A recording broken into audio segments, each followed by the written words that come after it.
Alors, comment sortir du bas elo sur Valorant? Alors déjà, qu'est-ce que j'entends par bas elo? Pour moi, le bas elo, ça va de l'Iron 1 jusqu'à, je dirais, Gold 2, Gold 3. Et en vrai, l'elo moyen, c'est vraiment Gold 2, Diamant 1, je dirais, c'est l'elo moyen, Gold Diamant 2 peut-être, et après de Diamant 3 jusqu'à Imo, c'est un gros elo. Sachant que Radiant, voilà, c'est le top. Bref, il n'y a pas de règle précise par rapport à ça, mais en gros, cette vidéo, elle s'adresse à tous les Iron 3, je dirais, parce qu'Iron 1, Iron 2, ça reste vraiment très très simple de monter. Elle s'adresse à tous les Iron 3 jusqu'au Silver 3, Gold 1, selon moi. Euh, Dans cette vidéo-là, du coup, il y aura plusieurs parties. Il y aura la partie mécanique, pour faire simple, et la partie in-game. Et on va commencer tout de suite, du coup, par la partie mécanique, avec l'échauffement que je recommande, avec les exercices que je recommande pour cet elo spécifiquement. Alors, déjà, concernant MLab, l'Orange, les DM et tout, personnellement, je considère que c'est libre à chacun, c'est adapté par rapport au temps que vous avez.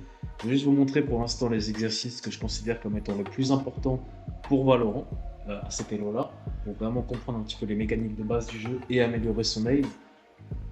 Pareil pour MLab, ça va être la même idée. Euh, et je vous donnerai un petit peu des recommandations vite fait pour que vous puissiez créer votre propre routine qui sera propre à ce dont vous avez besoin. Alors pour moi, la routine, elle va commencer par du tracking. C'est-à-dire, on suit la tête de l'ennemi, on bouge de gauche à droite, on suit sa tête. Rien de plus compliqué. On peut également tourner tout autour de l'ennemi pour s'habituer à bouger sa souris vraiment à 360 degrés. Mais globalement, ça reste très simple. Essayez juste de varier un petit peu les distances, ça peut être bien. Mais voilà, c'est vraiment un exo simple. En général, moi, ce genre d'échauffement, j'aime bien le faire avec une musique en fond. Donc je fais ça le temps d'une musique, 2 minutes 30, 3 minutes 30, un truc comme ça. Le prochain exo, il est très simple aussi, c'est pour mieux maîtriser sa vandale. Il y a beaucoup de gens qui n'arrivent pas à burst correctement et qui ne le savent même pas. Pour rappel, le burst, c'est le fait d'envoyer 2 balles. Alors il y a plusieurs niveaux, hein. Il y a un niveau juste où tu burst, tu envoies 2 balles, c'est pas comme ça. C'est 2 balles, tu restes appuyé pour envoyer 2 balles. J'en ai envoyé 3. Tu peux aussi gérer un petit peu le recul pour que tes 2 balles partent quasiment au même endroit en baissant un petit peu ta souris, mais c'est clairement pas la priorité pour moi. Pour moi, il suffit juste de rester appuyé. Et l'exercice que je conseille pour justement apprendre à burst et à strafe, donc strafe, qu'est-ce que c'est? C'est en gros, tu décales, t'arrêtes, tu tires 2 balles. C'est ça. Le strafe, pour moi, c'est ça. C'est une des mécaniques les plus importantes sur Valorant, surtout à ce elo-là, c'est vraiment la différence. C'est le fait de bouger, tirer 2 balles, bouger, tirer 2 balles, bouger, tirer 2 balles. Et donc l'exercice que je conseille, c'est de commencer par cibler un point. En l'occurrence, je vais imaginer un point à peu près au milieu du poteau, et de décaler. Ok, je tire 2 balles, je m'arrête, je tire 2 balles, je m'arrête. Ce que je vous conseille, c'est également d'aller dans les paramètres vidéo et de mettre le shooting error en graphique. Vous voyez ces petits trucs qui apparaissent juste ici là. En gros, pour ceux qui ne connaissent pas, si tes balles sont tirées de façon précise, elles vont apparaître en orange sur ton graphique, mais si tu bouges et que tu tires en même temps, elles vont apparaître en bleu. Donc là, le but, c'est d'avoir que du orange dans le graphique quand vous faites ça. Typiquement, je vais vous montrer quand c'est mal fait. Là, c'est mal fait. Parce que là, je me précipite, je tire avant d'être à l'arrêt, etc. Et je peux même abuser un petit peu du bail. C'est un peu dur à faire involontairement, bref. Vous avez compris l'idée. L'idée, c'est que les balles soient précises. Prenez le temps au début, arrêtez-vous, tirez 2 balles, accélérez progressivement. Et essayez surtout de vous arrêter quand votre souris est au niveau de la cible que vous visez. Je vais rendre ça un petit peu plus clair, peut-être. Petite vague. Imaginons que ma cible ce soit le haut. Le but, c'est que je m'arrête et je tire le moment où mon crosshair est sur le haut. Ok. Une fois que vous avez fait ça pendant quelques petites dizaines de secondes, vous mettez un autre point et vous allez de gauche à droite comme ça, toujours pour maîtriser. Vous mettez encore un autre point de gauche à droite. Et là, c'est libre à vous. Vous pouvez partir très très loin si vous le souhaitez. Et c'est la même logique. L'idée, c'est de s'arrêter de bouger uniquement quand on est prêt à tirer sur sa cible. Ok.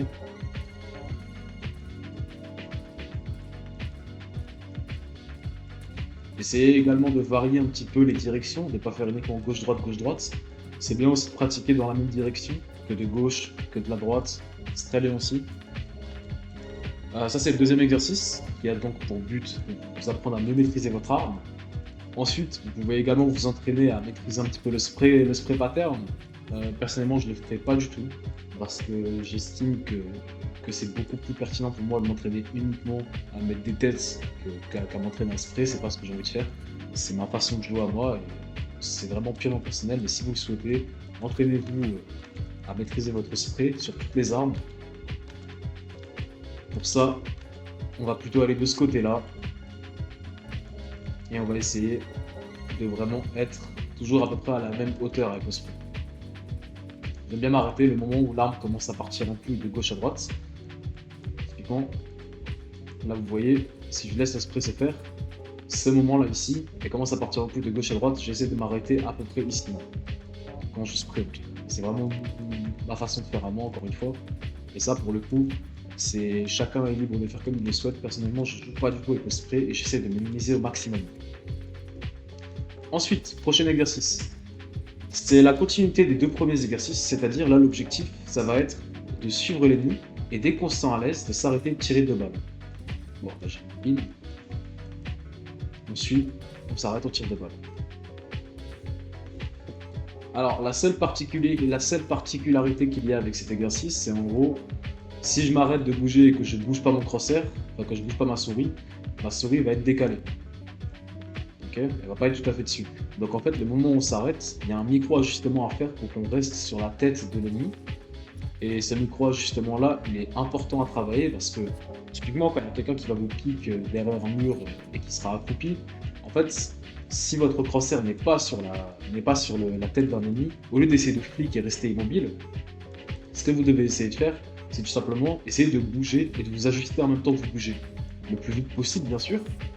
Mais le but, c'est vraiment d'être quasiment tout le temps en mouvement, parce qu'une cible en mouvement, c'est beaucoup plus dur à tuer qu'une cible immobile. Donc ça, c'est le troisième exercice. Et ensuite, le dernier exercice, on prend le poteau au milieu, on tire de balles, on décale, on tire sur la tête de l'ennemi.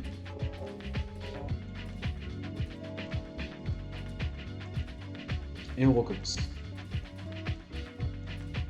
Alors quand vous loupez, revenez sur le poteau, prenez pas la tête. Là, je fais ça un tout petit peu vite et je parle en même temps, donc je suis pas très bon, mais prenez votre temps. Concentrez-vous sur le fait de vous arrêter quand vous êtes prêt à tirer. Si je devais le faire vraiment bien, j'essaierais de le faire comme ça. Là, vous voyez, j'essaye en fait de continuer à traquer un petit peu la tête de l'ennemi pendant que je suis en mouvement. Bien sûr, un vrai duel, ça ne se passe pas comme ça, parce que le mec aura le temps de vous mettre une balle, il va vous ralentir, c'est un peu particulier. Mais en fait, le but, c'est vraiment de créer une précision avec ces exercices-là. Une précision et de mélanger votre aim de la souris avec votre aim clavier. Le but, c'est d'apprendre en fait à viser avec le clavier en même temps que vous apprenez à viser avec la souris.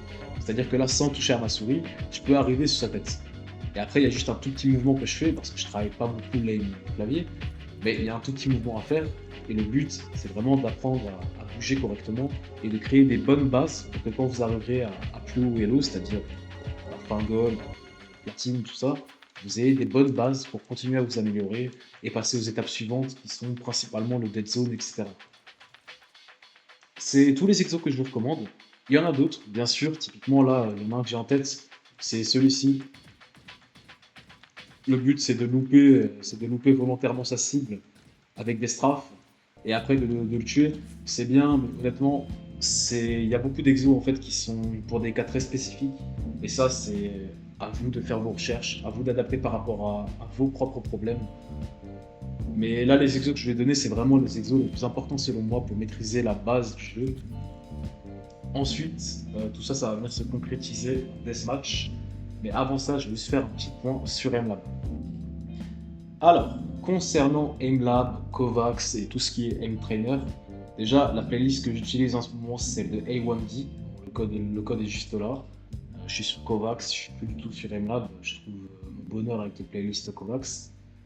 Et je vais pas vous donner de playlist toute faite, par contre je vais vous montrer les exercices que je vous recommande, le type d'exercice que je vous recommande, et je vais vous expliquer pourquoi je vais pas vous donner une playlist toute faite. Déjà de 1 parce que j'ai la flemme, et de 2 pour les raisons que je vais vous expliquer. Les exercices que je vous recommande, ça va être du tracking, du dynamic clicking et du micro-ajustement. Alors, le micro-ajustement, typiquement, c'est ce genre d'exercice-là. C'est des exercices où la zone où les cibles apparaissent très petites, l'espace entre les cibles est petit, et c'est tout. Le but, c'est de faire des micro-ajustements. C'est de s'entraîner à faire ces micro-ajustements, prenant son temps, en validant qu'on est sur la cible avant de cliquer. En fait, pour moi, Kovacs et MLab, c'est le moment où on peut se prendre son temps, d'ancrer les bonnes habitudes dans son cerveau, de se dire, ok, tant que je suis pas sur la cible, je ne clique pas. Parce qu'en game, ça n'arrive pas, on n'a pas le temps de valider réellement qu'on est sur la cible. Si tu le fais, souvent, tu vas être beaucoup plus lent et le mec, il va avoir le temps de te tirer 4 balles avant que tu aies le temps d'ajuster sa tête. Donc, c'est bien de le faire dans un contexte séparé de Valorant, je trouve. Pour moi, c'est vraiment ça l'avantage. C'est qu'en fait, ça va totalement séparer la pratique de Valorant et de MLab, mais ça va travailler la même filière qui est lane. Donc, le micro-ajustement, c'est très bien. Il faut travailler ça, c'est très important. Ensuite, au niveau du tracking, on va chercher une petite playlist. Je crois que là-dedans, je vais trouver mon bonheur. Ouais, je suis quasiment sûr que je vais trouver mon bonheur là. Ah, nickel. Au niveau du tracking, ce que je recommande, ça va être du tracking vertical, horizontal. Là, c'est une cible qui est très fine, c'est relativement compliqué. Le but, c'est juste de suivre la cible. Okay, travaillez avec la même sensibilité que vous avez en jeu. Ne prenez pas trop la tête, juste essayez d'être vraiment collé à la cible. Et voilà, tout se passera très bien. C'est important de travailler ça parce qu'en fait, sur Valorant, une fois que tu as placé ton crosshair à hauteur de tête, il faut pas que tu perdes cette hauteur.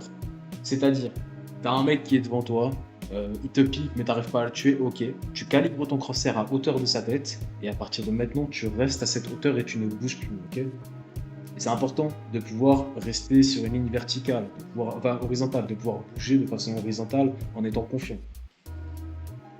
Ensuite, c'est bien de faire ce genre d'exercice avec un petit peu de verticalité. Donc typiquement ça c'est vraiment très très bien je trouve. Parce que tout simplement en fait il bouge de gauche à droite mais sur un support qui va le faire interagir un petit peu en hauteur.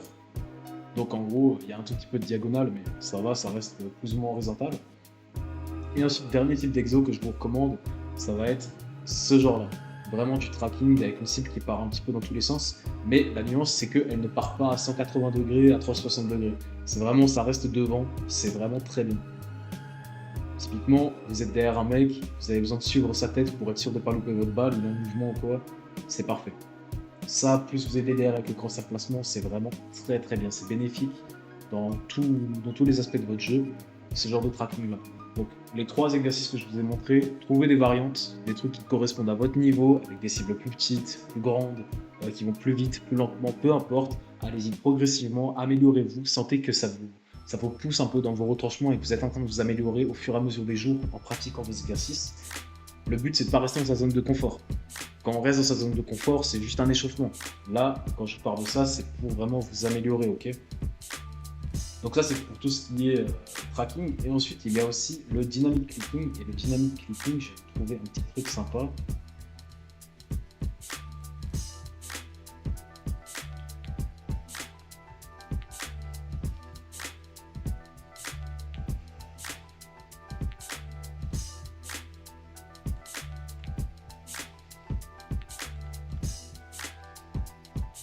Voilà, ça c'est très bien.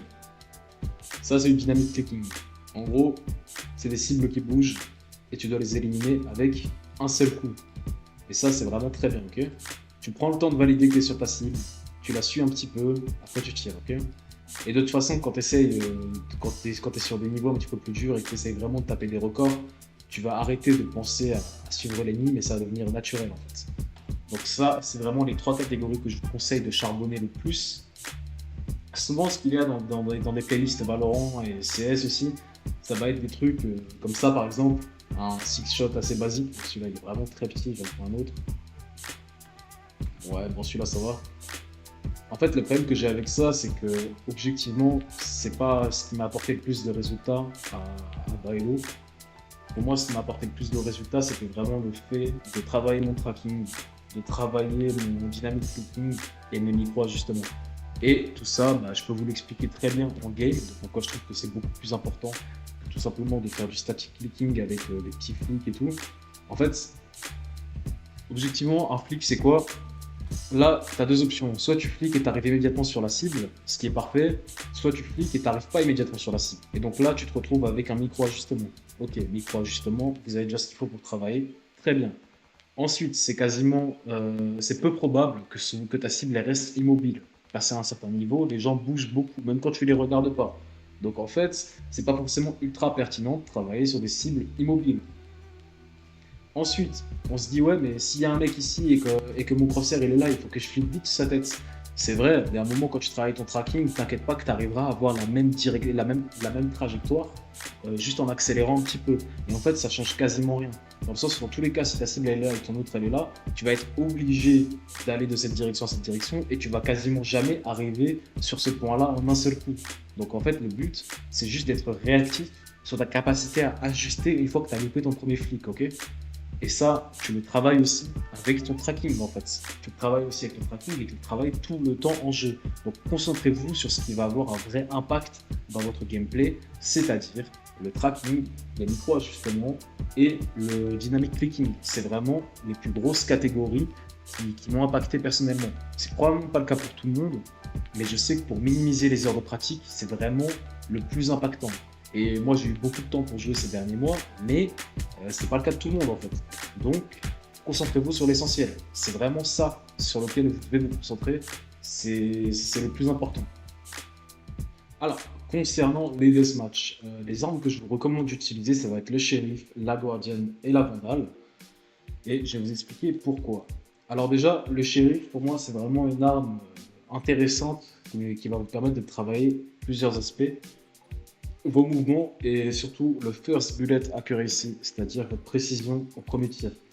Pourquoi vos mouvements? Parce que tout simplement vous tirez coup par coup. Donc en fait, il va falloir bouger si vous voulez rester en vie. Si là juste je me contente de rester sur place, je me fais arracher ma grand-mère. Donc il faut bouger les boules. Et ensuite, ouais, ça va permettre de travailler la précision à la première balle parce que souvent quand tu loupes ton premier tir, le mec en face, lui, il a beaucoup plus de temps pour essayer de te mettre la pâtée. Seul problème du shérif, c'est qu'à une certaine distance, il ne one-shot pas, mais ça permet aussi de se concentrer plus sur ses mouvements, vu qu'on doit gagner du temps sur notre duel. Et voilà, globalement, c'est tout ce que j'ai à dire sur le shérif. Et pourquoi est-ce que je recommande aussi la gardienne? En fait, si vous voulez, la gardienne, pour moi, c'est vraiment le shérif, en fait, mais sans compromis, qui est que ça one-shot à toutes les distances, que c'est beaucoup plus proche d'une vandale, de par le fait qu'on peut viser, de par aussi l'esthétique de l'arme. Et en fait, pour moi, la gardienne, elle va vraiment vous permettre de faire la transition entre le fait de tirer en burst avec la vandale et de faire des gros one-tap, on tire balle par balle. Donc ouais, bosser votre gardienne, c'est vraiment l'arme que vous devez privilégier en deathmatch. Ensuite, le shérif, quand vous sentez que vous ne bougez pas assez, que vous n'arrivez pas à survivre en duel et tout, c'est vraiment intéressant de combiner les deux. Mais objectivement, vous pouvez faire la même chose avec le shérif et la guardian. Ensuite, la vandale, je sais qu'on va me faire buter pour ça. Allez, tue-moi, poteau, tue-moi. Ok. Ensuite, la vandale, pourquoi est-ce que je vous recommande de la jouer? Ça va être surtout pour travailler votre burst. Alors, le burst, je vous le rappelle, c'est le fait de tirer 2 balles par 2 balles. Et donc, objectivement, vous n'avez pas besoin de le travailler autant que le shérif ou la guardian. Parce qu'en fait, quand vous la jouez, c'est uniquement pour confirmer que votre aim est prêt déjà, prêt pour de la ranked. Et surtout, c'est pour valider en fait que vous maîtrisez actuellement la gestion de l'arme. Mais voilà, il n'y a pas grand chose de plus à dire concernant les armes. Dans l'ordre, matraquer la gardienne, ensuite le shérif, ensuite la vandale pour confirmer avant de partir en ranked. Et ensuite, ce qui va compter, ça va être comment est-ce que vous prenez votre deathmatch. Pour faire simple, ce que je veux dans un deathmatch, moi, c'est avoir un crosshair placement le plus proche du parfait possible. pique d'une façon vraiment. Voilà, moi j'ai des. Bah, après l'écho. Pique d'une façon optimisée pour essayer d'abattre votre adversaire. Essayez de ne pas perdre de temps avec les ordres, on s'en fout. Prenez des duels avec peu de vie aussi, parce que de toute façon en ranked, vous aurez des moments où vous n'aurez pas de vie. Et c'est tout. Donc concentrez-vous sur le crosshair placement, vous vous occupez pas des orbes de soin, essayez de juste d'abattre les ennemis. Le but c'est pas forcément de gagner le deathmatch, mais plus d'avoir un bon KD. Jouer avec le son, vous pouvez jouer avec une petite musique en fond, mais franchement je préfère pas personnellement. Je trouve que j'ai des meilleurs résultats quand je joue sans musique mes deathmatchs. Et voilà quoi. C'est vraiment pas très compliqué en soi les deathmatchs à gérer, il faut juste jouer ça proprement. Essayez de camper un endroit entre plusieurs spawns. Là en général il y a pas mal d'ennemis qui viennent, mais là il n'y a personne. Parce que là il y a 3 spawns, il y en a un là, et un là, et il y en a aussi un par là-bas là. Bref. Mais il n'y a personne qui vient chez moi là, donc c'est pas grave. Enfin voilà, c'est tout ce que j'avais à dire pour le deathmatch, et maintenant on va passer au bilan de tout ça. Ok, alors, pour organiser votre routine, c'est pas très compliqué. Tu regardes le temps que tu as à disposition, donc tu regardes à peu près les heures que tu mets quand tu joues à chaque fois dans tes sessions. Tu regardes les points faibles que tu veux travailler, et ensuite tu décides si c'est juste là pour t'échauffer ou pour te rendre meilleur et donc pratiquer. Alors, je vais commencer tout de suite par ce point-là. Pour moi, le fait de pratiquer pour devenir meilleur, je sais pas quoi, c'est de la branlette. À ce niveau-là, à chaque fois que j'ai essayé de le faire, ça ne m'a quasiment pas aidé. Quand j'étais là à taper des 1 heure et demie d'Aimlab après chaque session de Ranked, enfin après chaque session de jeu, j'ai pas senti de différence. En toute honnêteté, ça m'a fatigué plus qu'autre chose. Ça ne sert pas à grand chose selon moi. Donc je l'enlève parce que pour moi, un bon warm-up, c'est un warm-up qui va te permettre de devenir meilleur en le répétant sur plusieurs jours consécutifs. Donc en fait, tu vas t'améliorer si tu fais un bon warm-up. C'est pas juste là pour te mettre à l'aise et te dire ok c'est bon ça va ma souris elle bouge bien, mon poignet il est chaud etc. D'ailleurs pour tous ceux qui se plaignent souvent d'avoir l'impression d'avoir les mains froides et tout, il y a plein de vidéos sur YouTube d'exercices pour les mains pour gamers. Ça peut être juste des exercices pour les mains basiques mais bref il y a des vidéos spécifiques pour ça. Tu prends 2 exercices, tu le fais pendant 2 minutes, 3 minutes et tes mains elles se chauffent toutes seules. Pas besoin de mettre 70 balles dans un chauffement et voilà, la vie est très bien. Bref, votre corps est bien fait les gars, il suffit de bouger un petit peu vos mains et ça va se chauffer tout seul. Je vous mettrai une vidéo en description. Euh, Ensuite, pour le temps à disposition, si vous avez entre 30 minutes à 1 heure, c'est très bien. 30 minutes c'est cool, 1 heure c'est bien, 40 minutes c'est parfait. Moi typiquement c'est ce que je fais en général. Ma routine est dure, les jours où je suis très très bon et que j'ai envie d'aller cash en ranked 20 minutes. Les jours où je sens que j'ai besoin de me chauffer, ça peut durer 45 minutes. Voilà. Au niveau des points faibles, objectivement, c'est tout ce que je viens de citer. À votre elo actuellement, ça va être le burst, ça va être la précision de votre aim pur, ça va être vos mouvements, et c'est tout. Et encore une fois, on parle que en termes de mécanique pure. C'est ce que vous voulez travailler là tout de suite. Et derrière, ça va aussi être le focus. Travaillez votre focus, les gars. Quand tu es en train de pique un angle, imagine qu'il y a un ennemi derrière. Pré-aim et anticipe le fait que tu vas l'arracher, tu vois. C'est ultra important. Ça fait une diff. Il faut vraiment être concentré. Et on y vient tout de suite pour les deathmatchs de toute façon. Pour la routine, pour les warm-up, donc aimlab et le range, en gros, tu passes à l'exo suivant quand tu sens que tu es performant. C'est-à-dire, imaginons que tu fasses un exercice de tracking horizontal, ton record c'est, je sais pas, 1000 de score, et là actuellement tu es à 900, quelque chose comme ça, mais ça fait 4 essais, t'arrives pas à dépasser 1000, ok, c'est pas grave. Tu essaies toujours de faire des records, mais si tu es proche des 90% de ton meilleur score, 95%, ok, passe à la suite. Si tu sens que tu stagnes, ne te prends pas la tête et passe à la suite. C'est pour ça pour moi, il n'y a pas forcément de trucs préécrits, il n'y a pas à mettre un nombre particulier, ça dépend au jour le jour de ce que tu as envie de travailler, de ce que tu sens qui manque le jour même. Et voilà, mais en gros, dès que tu sens que tu es performant sur un exo ou que tu as fait un nouveau record, tu passes à la suite. Et pareil pour le range, dès que tu sens que tu es à l'aise et que tu n'as plus beaucoup de marge d'erreur dans les exercices à faire, c'est bon, passe à la suite. Pour les deathmatchs, on privilégie la qualité plutôt que la quantité. Il vaut mieux faire un deathmatch ou 2 deathmatchs plutôt qu'en faire 10 mal fait. Et c'est quoi la qualité? C'est exactement ce que je viens de dire. Être focus et essayer de maintenir un bon KD, de vraiment survivre à tes duels et de baiser les mecs en face. Le but, c'est qu'en gros, tu sois focus comme si c'était une game pour que ça devienne des reps en fait. Pour que ça devienne vraiment une pratique et que ton cerveau l'assimile à la même expérience que tu as en ranked, pour qu'en fait les mécaniques que tu vas implémenter en deathmatch, de bouger, de strafe, etc., puissent se mélanger le plus facilement possible avec ton gameplay en ranked en fait. Et pour ça, ce que je vous conseille encore une fois, c'est de couper toutes vos games de ranked où vous avez mal joué par du deathmatch. C'est-à-dire, une règle générale, ça pourrait être par exemple un ou deux deathmatch toutes les deux ranked. Là, ça peut être une règle à appliquer. Le truc, c'est que c'est à voir par rapport à vous. Si vous sentez qu'un deathmatch ça vous suffit, faites-en qu'un seul. Si vous sentez que c'est au bout de 3 games que vous commencez à perdre un peu de focus, faites-le tous les 3 games. Enfin, bref, donc ça, encore une fois, tout est appliqué par rapport à vous, les gars, et ça, chacun, ça prend du temps en fait. Il faut accepter que ça prend du temps.